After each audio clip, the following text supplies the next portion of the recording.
The day they bulldozed my great-grandfather's bridge was the day I decided to turn their $4 million lakefront resort into a muddy parking lot. It's 6 a.m. on a Tuesday. I'm sipping coffee on my dock when I hear the rumble of diesel engines through the morning mist. Before we continue, tell us, where in the world are you watching from? Drop it in the comments below. And if you enjoy this story, don't forget to like the video and subscribe for more powerful content like this.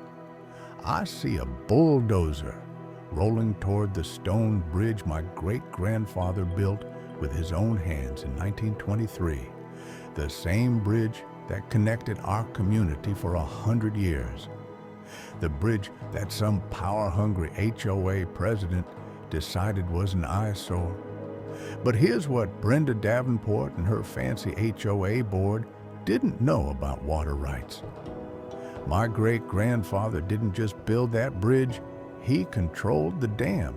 And I just inherited something more powerful than any HOA bylaw, the legal right to drain their entire lake. Drop a comment. What would you do if someone destroyed your family's legacy? My name is Leo Vance. I'm a civil engineer, and 3 months ago, I inherited the most beautiful piece of lakefront property you've ever seen. My great-grandfather Arthur Vance built our family cabin back in 1920, but the real masterpiece was the bridge. This man hand-cut limestone blocks and built a proper stone arch bridge. For 100 years, that bridge served everyone. Then Brenda Davenport happened. She's the kind of woman who wears pearls to the grocery store and drives a spotless white SUV. She moved into the new luxury community across the lake, and within 6 months, she was the HOA president. I should have seen trouble coming when I got that first certified letter. Inside, Brenda declared that my bridge violated community architectural standards and had to go. I laughed, but she cited covenant number 47B and threatened me with $500 a day in fines.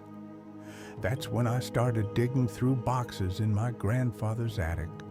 I found the original survey maps, the deed records, and the grandfathering clause that specifically protected existing structures. My bridge was literally older than the HOA by 8 decades. Armed with my paperwork, I showed up to the next HOA meeting. I spread my documents across the folding table like a winning hand. Brenda barely glanced at them. Her response still makes my blood boil. "Times change, Mr. Vance. Progress requires sacrifice," she said with a condescending smile. The board vote was a foregone conclusion. Walking back to my truck, I realized this was about power. Brenda saw my humble bridge, my working-class cabin, my beat-up pickup truck, and decided I didn't fit her vision. My wife, Clara, tried to stay optimistic. "We'll fight this," she said, but I wondered if being right would be enough.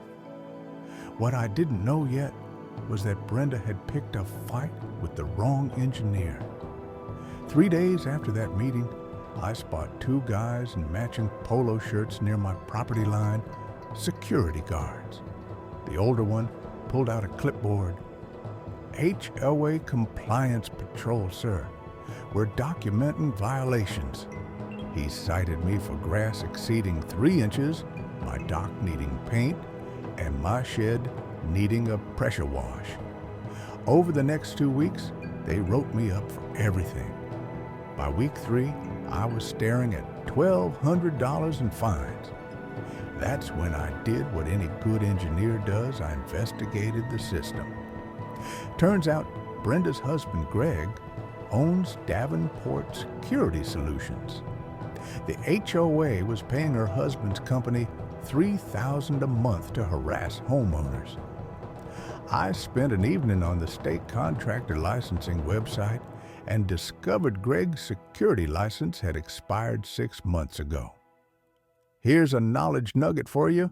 HOA security must be licensed. I wasn't done digging. I called in a favor from a buddy who does commercial inspections. We took a little walk around Brenda's pristine property. Her deck extension, no permits. Her pool house, built over the setback line. That fancy garden she was so proud of was 3 feet onto my property. The next Monday, I filed complaints with the state licensing board and requested a full survey of the property line. Brenda's response was predictable. Within a week, I started hearing whispers at the hardware store that I was lowering property values. Clara came home from the grocery store frustrated. Mrs. Patterson from the flower shop acted like she had the plague. Then the anonymous complaints started rolling in. Someone called the county claiming my bridge was structurally unsafe. Another tipster reported I was dumping chemicals in the lake. But here's where Brenda made her first real mistake. While she was busy playing neighborhood politician, I was reading technical documents. I'd submitted a public records request for anything related to water rights and dam operations. What I found in those musty county files made me sit up straight. There were maps showing water flow patterns from the 1920s and documentation of something called secondary water rights that had never been transferred to the HOA. The resort that Brenda kept bragging about, the one that was supposed to bring class to our community, had a serious vulnerability. Their entire operation, their boat docks, their lakefront dining, depended on consistent water levels. I sat in my kitchen that night, staring at my findings, and realized something profound. Brenda thought she was fighting a battle about HOA rules, but she'd picked a fight with someone who understood the one thing her entire development depended on. Water doesn't care about HOA bylaws. It flows according to physics and legal precedent. And I was beginning to understand that I held more power than any HOA president ever could. The metallic taste of stress was replaced by the taste of possibility.